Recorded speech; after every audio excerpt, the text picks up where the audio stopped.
My name is Megan Carter, and I am 34 years old. My mother set a plate of pasta in front of everyone at the table except me. And when I asked if she'd forgotten mine, she said, without looking up, "I figured you'd want to watch your spending now." My brother laughed into his glass of water. My father studied the tablecloth. I sat there in the chair I had sat in every Sunday for 6 years. The same chair, the same table, the same family, except now, apparently, a different daughter. 3 months earlier, I had been laid off from my job as a regional sales director, a position I'd held for 9 years, the position that had quietly funded most of this family's comfort without any of them ever fully realizing it. My severance had run out, my unemployment checks were smaller than my rent, and somewhere in that transition, I had stopped being the daughter who took care of things and become, in my family's eyes, a cautionary tale whispered about at dinner. Before I tell you what happened after that dinner and what I finally pulled up on my phone that made my father set down his fork and not pick it back up, tell me, are you commuting right now, cooking dinner, or just lying in bed scrolling?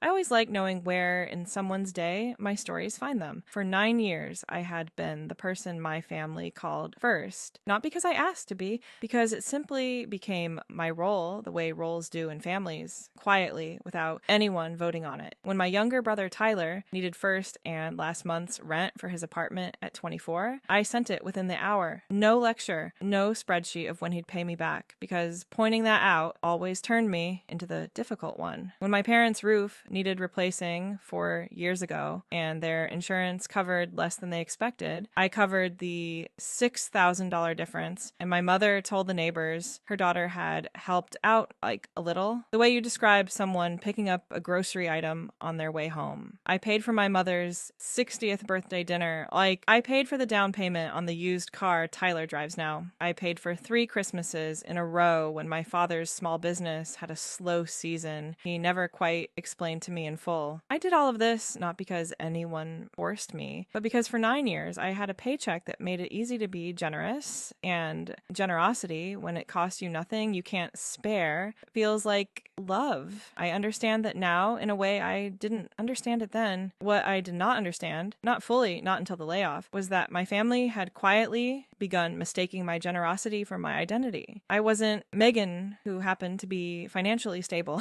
I was, in their eyes, simply the reliable one, the fixer, the daughter whose value could be measured in what she made possible for everyone else. The layoff came on a Tuesday in April. A restructuring, nothing personal, the kind of email that ends 9 years of your life in 4 paragraphs, and a severance schedule. I told my family that same week, expecting concern, maybe even the kind of support I had given them without hesitation for nearly a decade.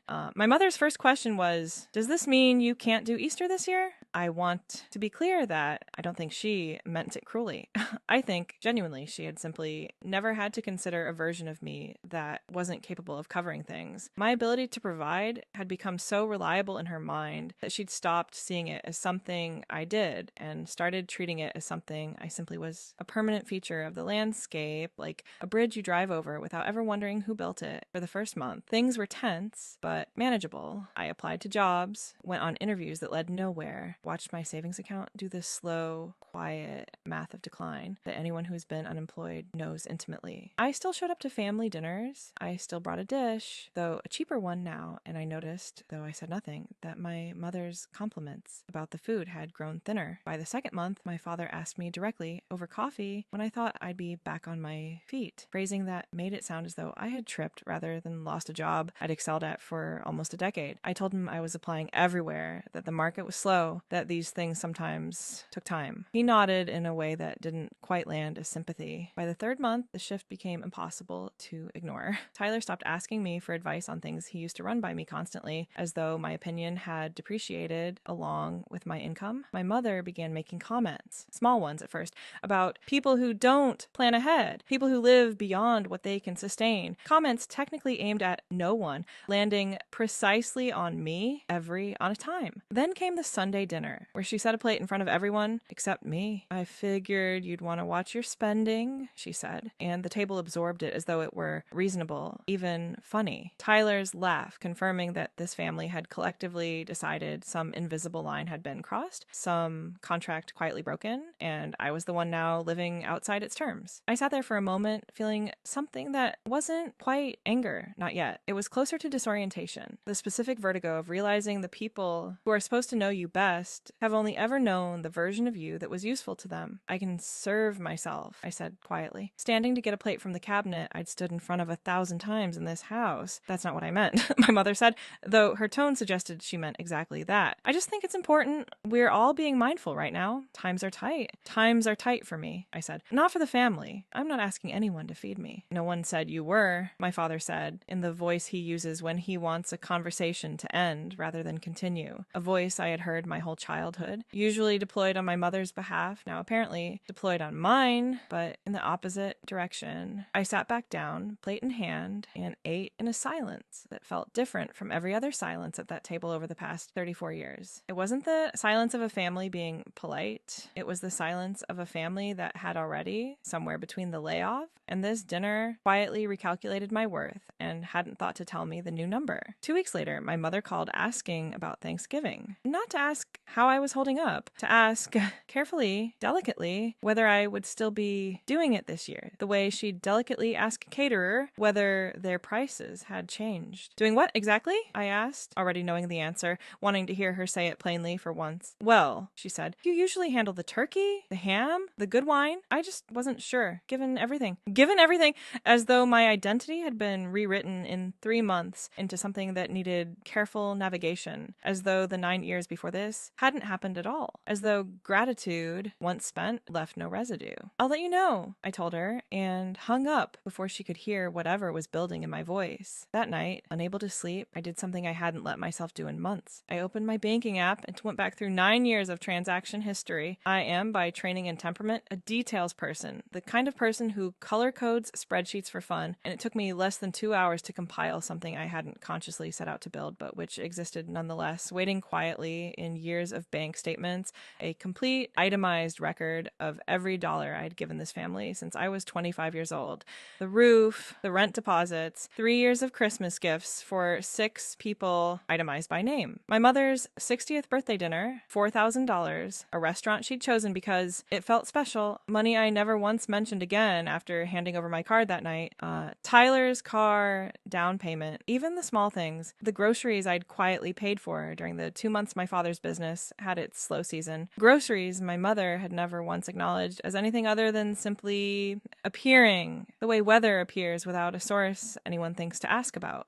The total came to just under $61,000 over 9 years. I didn't cry, which surprised me. I felt something closer to clarity, the specific cold clarity that comes after a long period of confusion, finally resolves into a shape you can actually see. I thought about deleting the spreadsheet. Some old tired part of me, the part trained over 3 decades to keep the peace, to be the easy daughter, argued that bringing this up would make me petty, would make me the version of myself my family seemed increasingly comfortable imagining, difficult, keeping score, ungrateful for having ever had the ability to give. But another part of me, newer, sharper, the part that had spent 3 months watching a family recalibrate its affection based on my bank balance, thought that maybe being petty was simply what honesty looked like to people who had built an entire dynamic on my silence. I decided not to bring it up dramatically. I decided instead to bring it up plainly the next time the subject required it. That moment came 2 weeks later at another Sunday dinner when my mother mentioned, almost as an aside, that Tyler had offered to step up more now that I wasn't really in a position to help out like before. Step up how? I asked. Oh, you know, my mother said, contributing more to things since your situation's different now. What situation is that exactly? As I asked. Unemployment? Or the situation where the family only valued what I contributed, not who I am? The table went quiet in the particular way tables go quiet when someone has said the thing everyone was carefully arranging their sentences to avoid. That's not fair, my mother said. We love you regardless of your job. Do you? I asked, and I pulled out my phone, opened the spreadsheet I'd built 2 weeks earlier, and set it on the table where everyone could see it if they leaned in. What is that? Tyler asked. 9 years, I said. Every dollar I gave this family since I was 25. The roof, your rent deposit, your car down payment, mom's 60th birthday, 3 years of Christmas gifts, groceries during dad's slow season that nobody ever asked about. about because I never made anyone ask. My father actually set his fork down, which for a man who rarely interrupted a meal for anything short of a genuine emergency was its own kind of confession. $61,000, I said, over 9 years, given freely because I loved this family and I could. And in the 3 months since I lost my ability to keep giving it, I've been asked if I can still afford Thanksgiving, denied a plate at my own family dinner, and told my brother needs to step up because my situation has changed. We didn't mean it like an insult, my mother said, though her voice had lost some of its earlier certainty. I know you didn't mean it as one, I said. That's actually the part that scares me. You didn't have to mean it as an insult for it to reveal exactly how this family sees me. I wasn't a daughter you loved who also happened to help out. I was help, wearing a daughter's face, and the moment the help stopped, so did the warmth. Tyler looked down at the table, quiet for the first time in the conversation, perhaps recalculating the way I had recalculated 3 months earlier what exactly our relationship had been built on. I didn't know it was that much, he said finally, quietly. I mean, I knew you helped, but I didn't know the number. I'm sorry, Megan, I really am. My mother's face moved through several expressions in the space of a few seconds, something between defensiveness and the early uncomfortable stirrings of shame. I never asked you for any of that, she said. Like, oh, you offered. That's true. I said, like,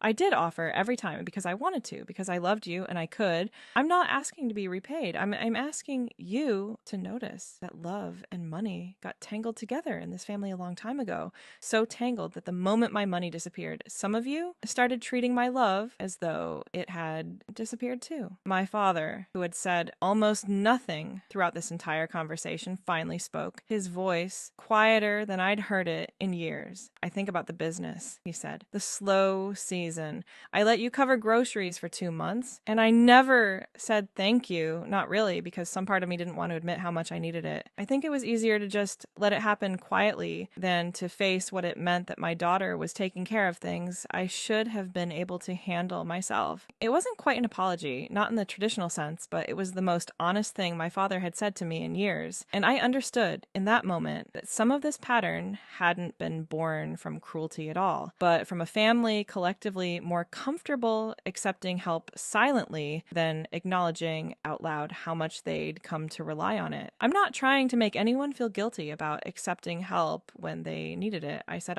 I'm trying to make you understand what it feels like to be needed constantly, and then the one time I need something, to be handed a smaller plate. My mother was quiet for a long moment, and when she finally spoke, her voice had softened into something closer to the mother I remembered from before all of this, before 9 years of quiet financial dependence had reshaped how she saw me. I think I got used to you being the strong one, she said. Like, I stopped imagining a version of you that could struggle. That's on me, not you. I'm sorry about the plate. That was cruel. And I knew it was cruel when I said it, and I said it anyway, because some small, ugly part of me was scared, and scared people sometimes punish the person closest to the fear instead of naming it. It was, if not a full accounting, at least an honest one, and honest, I had learned over the past 3 months, mattered more to me now than perfect. The conversation didn't resolve everything that night. Tyler paid me back for a portion of the car down payment over the following months, not because I asked, but because he said he needed to for his own sense of integrity, and I let him, because I understood that accepting it mattered as much to his healing as giving it once had to mine. My mother stopped making comments about spending. My father started, slowly, awkwardly, asking me how the job search was going with what felt like genuine investment rather than veiled concern about the family calendar. I found a new position 4 months later, a step down in salary, but a step up, I've come to believe, in the honesty of the people who hired me, since a job interview, at least, has the decency to evaluate you on your skills rather than quietly recalibrating its affection based on your bank balance. I still help my family when I can. I sent Tyler $200 last month when his car needed a repair, not because I feel obligated, but because I've decided I don't want the layoff to have taught me that generosity is dangerous. What I've stopped doing is giving silently, invisibly, in a way that lets people mistake my love for a resource rather than a choice. Now, when I help, I say so plainly, not for credit, but so no one in this family ever again forgets the way they forgot for 3 long months exactly who has been showing up and why that showing up was never something they were entitled to. The month my paycheck stopped, my my family showed me more clearly than 9 years of quiet generosity ever could exactly what I'd been to them. And what surprised me wasn't that it hurt, it was that naming it plainly at a dinner table over a spreadsheet on a phone screen, it did more to fix my family than 9 years of silent giving ever managed to. So tell me honestly, if the people you'd quietly supported for years suddenly treated you differently the moment you needed support yourself, would you show them the receipts? Or would you let the silence keep protecting them the way it always had before? We hope this story gave you something meaningful to reflect on today. This narrative is a fictional story created for entertainment and reflection. If it reminded you of your own family, remember, the love that only shows up when you're useful was never really about you at all.